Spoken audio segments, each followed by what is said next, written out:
It's complicated. So race really is, I argue this in the book, race is fundamentally, like politics, all race is local. It is locally constructed. So France is not, they do have a different way of conceiving race than we do here. It's the term race has been stricken from the Constitution, from legal documents. And I agree with it. If race is not real, why do we reify it in our legal texts? But they don't live. That would be a perfect solution if they actually lived with that belief that it's not real. But of course, France is not a society that doesn't deal in racecraft. So there's subtle exclusions and things like that. There's a lot of xenophobia because they never had slavery within their national borders.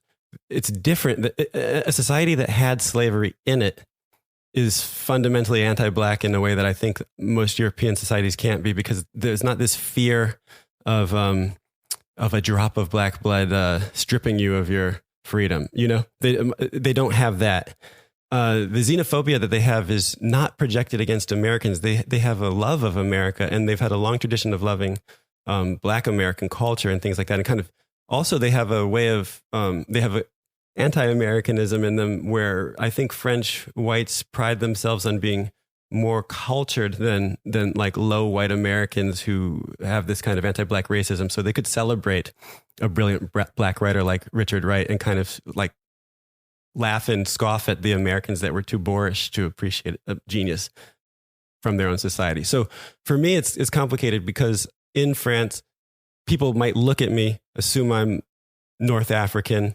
As soon as I open my mouth, my fundamental identity is a national identity. It's an American identity, which is quite a privilege to have there. It's quite a freeing thing to be American. Also, my kids and my wife, your kids kind of, I argue in the book that you're not just who you descend from.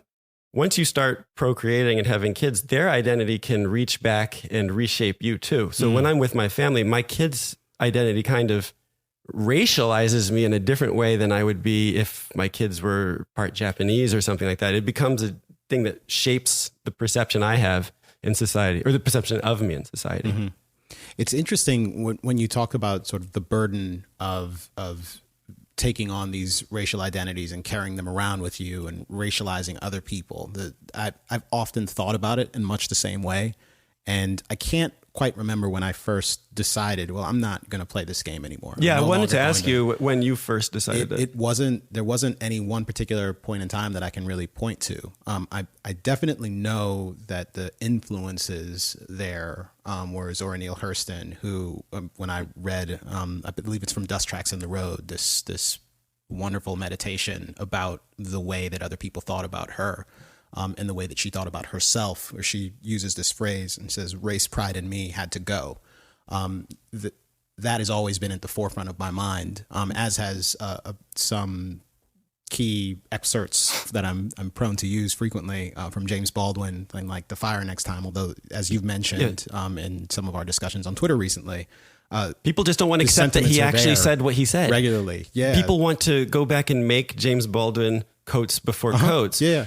But he was himself, and he was clear about what he was trying to say. Well, he was complicated. I mean, he, like many other people, was sort of different men at different points in time. And in the James Baldwin of the 1970s and the early 1980s was a heck of a lot more sort of Black nationalist. He was in danger of getting canceled. Before, precisely right. He was being disregarded by a lot of the young Black activists, some of whom derided him because he was a homosexual. I mean, Eldridge Cleaver has some of the most savage prose in American letters against James Baldwin for not just being gay, but for I believe he said, wishing that he could make himself into a kind of womb that could carry the white man's baby. Right. I mean, that's really, really disrespectful. You know? Yeah, absolutely. I mean, keep in mind that in So On Ice, it's a celebration of rape, raping white women as a sort of power move. And practicing on Black women to get it right. Yeah. Similarly, it's a terrifying book, actually. He's also, and it was celebrated by white society. I think it was like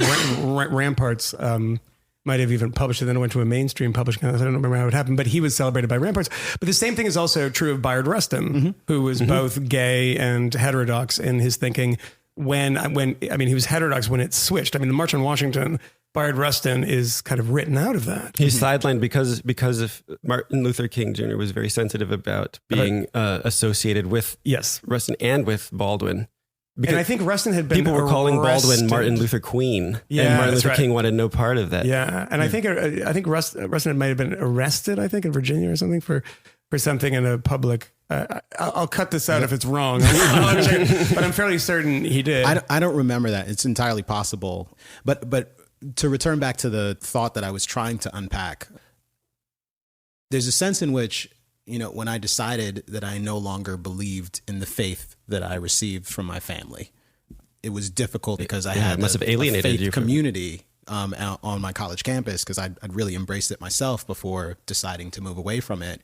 And I knew that it would have an impact on a lot of other people, but it was quiet. It was private. It was my own. It hasn't become part of my public persona where I have to sort of talk about it frequently with others. But in having to become someone who is sort of publicly associated with like sort of helping people to de-race themselves, it's odd that you can't really do that quietly. I suppose you could just never mention it to anyone, but it seems in a moment when people are insisting on racializing themselves and others in a way that's perhaps even more strident than you might have expected it to be at different points in the past. When you talk about like all the different kinds of whiteness, that there's no longer. There is whiteness and there is blackness. It's sharp, and I believe, as you describe it in the book, a lot of the people who were historically oppressed have now embraced these racial identities that were used to oppress them and are investing them with something now. They are rebranding them perhaps, but they are strengthening them in a way that makes me so uncomfortable that I feel that it's not only appropriate, but perhaps necessary to confront the fiction of race. Absolutely. And, there's a kind of black person on the left who gets very upset with the discussion I'm trying to have and sees it as an anti-black argument, which couldn't be farther from the truth. It's an anti-race argument. And I devote a lot of pages to why Asian people who are constructed as Asian, why people who are constructed as white. Often with white people, there's an extra step. They need to first learn that they're raced, because a lot of white people have been socialized to move through American life as a kind of invisible neutral default, and everybody who's not white is a kind of deviation from this starting point. And they don't really think of, I've had a lot of white people say, well, that's an interesting book. I don't know what I could say because like I don't have race, Of course you do. You very much so. You have a constructed race. You need to learn that. And then you need to come from a perspective of understanding how your race has been constructed and learn to reject it. But not in a glib way, not just saying like, I don't see color in that very basic way.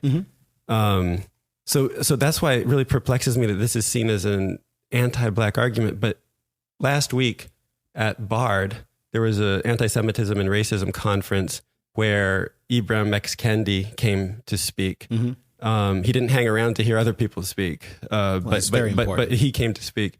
And in the question and answer period, something he had said kind of really stuck out to me. He said, and I think I don't know if he was taking a shot at my book, but it was exactly against my book. He said, racists want to get rid of race. They want a society where inequality just becomes invisible. And like basically in France, you can't mention race and no one has group like categories. Racists want to get rid of race. That's the dream of the real racists. And I said, respectfully, I really disagree with you, because in my own research and writing, I've interviewed some people that are very racist, like your Richard Spencer's, the European thinkers in France who have inspired him. And that is absolutely not what they want. He said they want a post-racial society where everybody's invisible.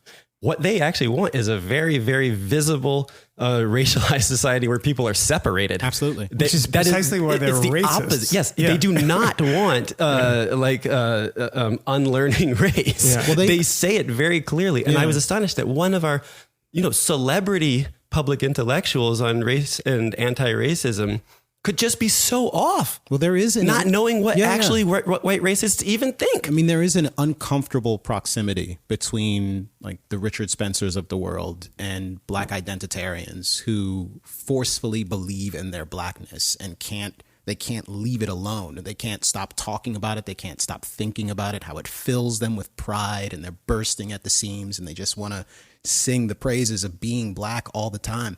That's how Richard Spencer feels about his whiteness. And he thinks that it's a good thing that people are reinvesting. Absolutely. Like, because your tribalism, the more you invest, then it affects me and it makes me intensify my tribal feelings. And that's exactly what he even said. And you could say, okay, he's a troll or whatever. No, but he wants that, and he wants you to have your racial identity in your place, and he has it in his place, and stay away. If you look at any of the history of, particularly in this country, of racist movements, neo-Nazi movements, and similar things, the frequency with which they are in communication with other separatist groups of different races is pretty common. Yeah. I mean, it's just saying like, okay, we love what you're doing because we want our own homeland too, and we definitely don't want you in it. And so provided you're doing this, we can just agree on where you'll go and where we'll go. And the idea that they don't like that, I mean, I can think of a million examples. The Nazi admiration for Arab supremacists, you know, I mean, in Japan. Americon has had positive things to say about Richard Spencer. Oh, really? He has. Is that true? You know it. I think it seems familiar to me. Yeah. That might be right. Richard Spencer is right. Yeah. Well, it doesn't surprise me they think that. I mean, it does surprise me that somebody with his level of celebrity would say that racists don't like the concept of a post-racial society is actually the nightmare of real racists. Mm-hmm.